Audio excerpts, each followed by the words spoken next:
Olá pessoal, sexta-feira, 5 de março de 2026. Vai começar agora o nosso giro bem rapidinho pela política baiana. Quer dizer, hoje a gente tem um pouquinho de política nacional com pitadas aqui na Bahia, porque tem a ver com aquele caso do Banco Master, com Daniel Alvorcaro. São citados alguns deputados federais que já gravaram vídeos e colocaram nas redes sociais para dizer que não tem nada a ver com essa história toda. Mas claro que o foco da gente vai ser eleição 2026 aqui na Bahia. Lembrando que hoje o ex-ministro Gedel Vieira Lima concedeu uma entrevista e soltou vários petardos aí em direção a várias figuras. Já vou falar sobre isso, mas antes, claro, vou pedir para que você, se não é inscrito no nosso canal, por favor, se inscreva para a gente poder crescer e chegar a muito mais pessoas também.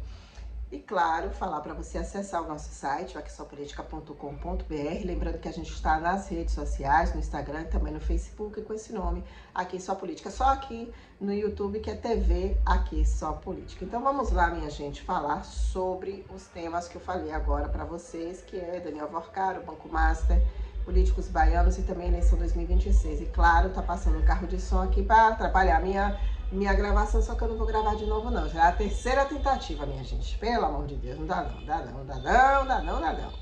Então vamos lá. O ministro Gedel Vieira Lima concedeu uma entrevista hoje e falou que o MDB não vai permitir ser humilhado, e aí, por toda essa galera que tem voz ativa para a escolha da chapa majoritária.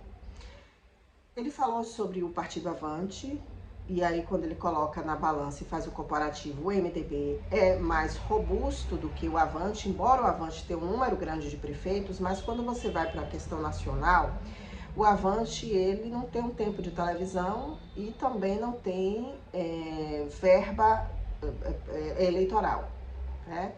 Quase dança aí por causa da cláusula de barreiras, o partido que não é grande, só tem, se eu não me engano, 8 deputados federais, não tem nenhum senador.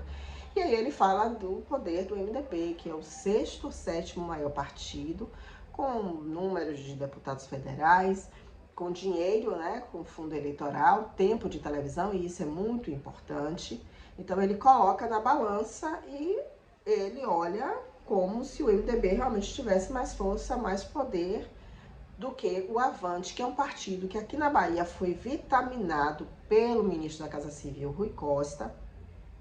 É ele que ali, juntamente com Ronaldo Carleto, eles são os donos do partido, donos entre aspas, mas ele é até mais do que o próprio Ronaldo Carleto, com aquela história de... Ele já não queria Geraldo Júnior na chapa, o Rui Costa, mas com aquela história de Geraldo mandar para um grupo de políticos uma matéria detonando o Rui Costa e ainda com um recadinho, viralize isso aí danou-se tudo, minha gente. Será que mesmo com essas ponderações de Gedel, será que o Rui Costa vai ser convencido a abrir mão de indicar alguém para vice? Será que Rui Costa vai, né, amansar ali o coração e vai perdoar Geraldo Júnior? Eu acho difícil. E Rui Costa é meio difícil em relação a isso, né? Quando ele guarda raiva e rancor, o negócio, o bicho pega. Mas em política tudo é conversado, tudo é negociado, e o que pode ser hoje uma grande crise, amanhã pode ser que eles conversem como grandes amigos, né? Os amigos de uma vida inteira. Tudo pode acontecer. Agora, essas ponderações de Gedel são ponderações interessantes quando você vai e olha assim, por exemplo, o tempo de televisão. Porque o outro lado é a chapa de ACM Neto, o União Brasil tem um bom tempo de televisão. Ele está aliado ao PL, que tem um bom tempo de televisão, que tem dinheiro, né, fundo eleitoral, tem tudo isso. Então, claro que isso é colocado também ali na mesa, né?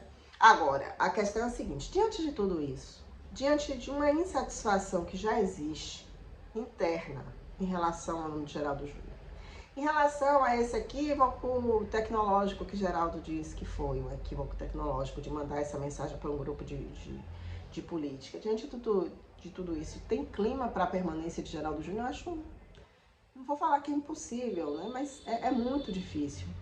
Talvez se a cúpula do governo for convencida por essas ponderações de Gedel Vieira Lima, talvez eles até falem, olha, Gedel, ok, fica o MDB, mas bota outro nome, bota outra pessoa, porque Geraldo a gente não vai querer.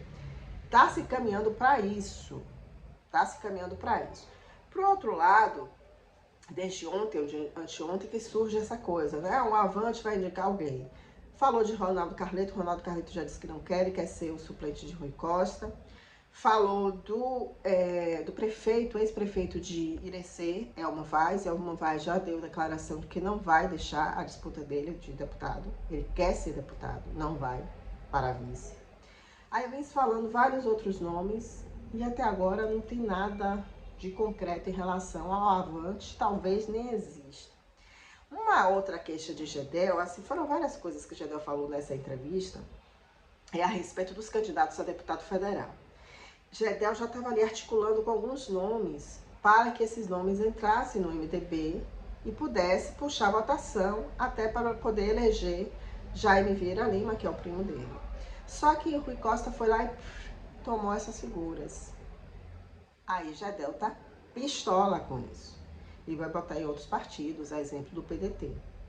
Então, tem muita coisa que tem a ver com a chapa majoritária, mas também que tem a ver com a chapa de deputados. Porque eu acho que eu já cheguei a falar aqui com vocês, esse ano, a votação, ela é para você entrar para deputado federal, você precisa ter uma votação gigantesca. O partido precisa ter nomes interessantes para poder fazer com que esses candidatos, que mesmo não entrando, mas que eles tenham uma votação boa. E aí o Rui Costa foi lá e passou a perna na articulação de Gedel Vieira Lima, disse que Gedel disse que já estava tudo certinho, que essas pessoas iam entrar, ia fazer uma festa gigantesca para falar desses nomes, mas aí não deu certo. Agora, Gedel falou que o deputado federal Ricardo Maia está garantido no MDB. E a notícia que eu tinha recebido ontem era de que ele também deixaria o partido e iria para o Avante. Mas Gedel disse que já conversou com ele, conversou até 11 horas da noite de ontem e que ele garantiu que vai permanecer no MDB. Então, é a palavra de Ricardo aí, e eu vou esquecer a palavra da minha fonte, né? Da fonte que passou para mim essa informação de que Ricardo sairia do MDB. A chapa de ACM Neto tá naquela coisa, né? Tá um passo para a confirmação de Zé Cocá como vice. Mas esse um passo, o negócio aí tá demorando, esse negócio aí tá complicado. Talvez, pode ser até que não aconteça, viu? Ninguém sabe, tudo vai mudando, né? Eu sei que tá um auê, um salseiro, essas coisas envolvendo as duas chapas majoritárias, tanto do governo quanto de oposição. Mas eles têm ainda um prazo, até final de março, início ali de abril, para deixar a coisa azeitada. E a gente vai ver o que é que vai acontecer, se realmente as duas chapas serão competitivas ou se uma vai ser mais do que a outra. A expectativa é de que essa eleição, de fato, seja uma eleição daquelas que a gente há muito tempo não vê. Há muito tempo que a gente não vê. Diz que vai ser disputadíssimo. Então, vamos ver se será mesmo. Agora, mudando de assunto, indo para Daniel Worcaro, Banco Master.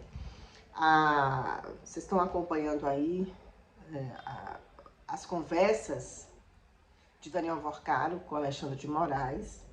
Coisas assim, gente, que acho que se fosse em outro país, o Alexandre de Moraes já tinha caído. Eu sei que você tem que dar espaço para que o outro se defenda.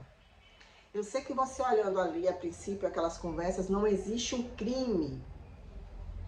Mas tráfico de influência, gente, é um negócio complicado com o ministro da Suprema Corte. Até no dia que Worcaro foi preso, tinha lá conversas dele com o ministro Alexandre de Moraes. Só que Alexandre de Moraes, esperto, botou aquela mensagem que apaga, que você só vê uma vez, e aí ela some. Foi assim que ele fez. Várias conversas assim com Daniel Worcaro. Por quê? Se não era nada que o incriminasse, se não tinha nada demais, por que fazer dessa forma, né? O que eu tô vendo, minha gente, é que assim, independentemente de Alexandre ter culpa no cartório ou não, por tudo que está acontecendo, o mínimo que a gente poderia esperar do próprio Alexandre, ele fala, olha gente, estou saindo aqui da Suprema Corte, vou me afastar enquanto a investigação está acontecendo. É o mínimo que a gente espera de uma pessoa que foi tão